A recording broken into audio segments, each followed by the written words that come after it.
bonds. It's time now for our Muni moment. And joining us right now is Stephanie Larosiliere, Head of Fixed Income Business Strategy and Development over at Invesco. Great to see you here, Stephanie. After the Fed, because prior to the Fed meeting, there was a lot of talk, at least here at Bloomberg, about the number of bond buyers we were seeing that were really trying to snatch up these muni deals, trying to lock in those higher rates. We got a 50 basis point cut yesterday here with the expectation we're going to get a lot more over the next few months. Is that going to help or hinder what's going on in the muni space?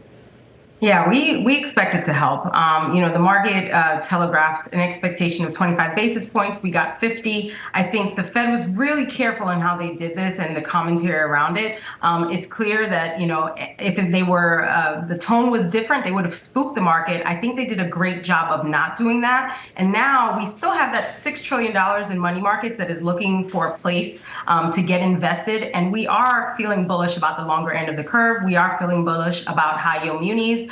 We've got two funds in that space that do tremendously well, and high yield munis tend to be tied to the economy. So as long as we continue to believe that there is economic strength, we feel good about those strategies. I'm glad you went there, because one of the big takeaways from yesterday's Fed meeting wasn't really just the rate cut, but the idea here of the direction of the economy. And I think we saw that today, certainly in equity markets, that people seem to feel like the economy is in a good place. The Fed is there to support it. And thus you saw a big rotation into small cap stocks, mid cap stocks. When it comes to munis, you mentioned high yield there. This gives people a little bit more cover to extend duration and, more importantly, go slightly down in credit quality.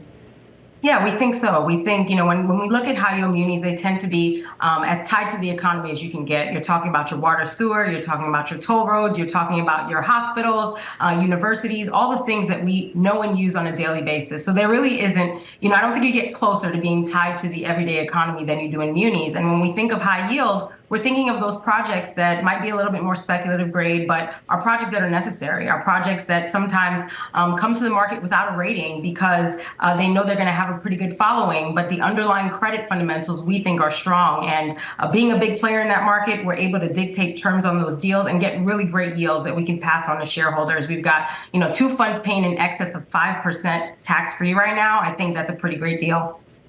What are the community of investors saying about whether the Muni bond tax break will or might be scrapped after the election, Stephanie?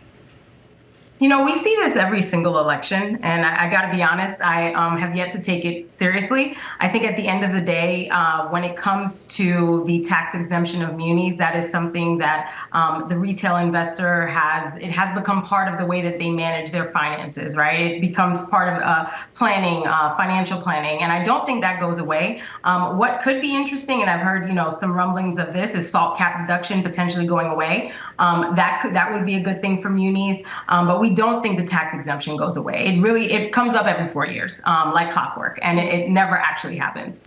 The return for the junk part of the Muniverse has been about 5%, and for sort of the regular grade, it's been less than 0.5%. In fact, Stephanie, why is there so much money going into the muni bond universe, given that you could have got 5% anyway, just sitting in cash?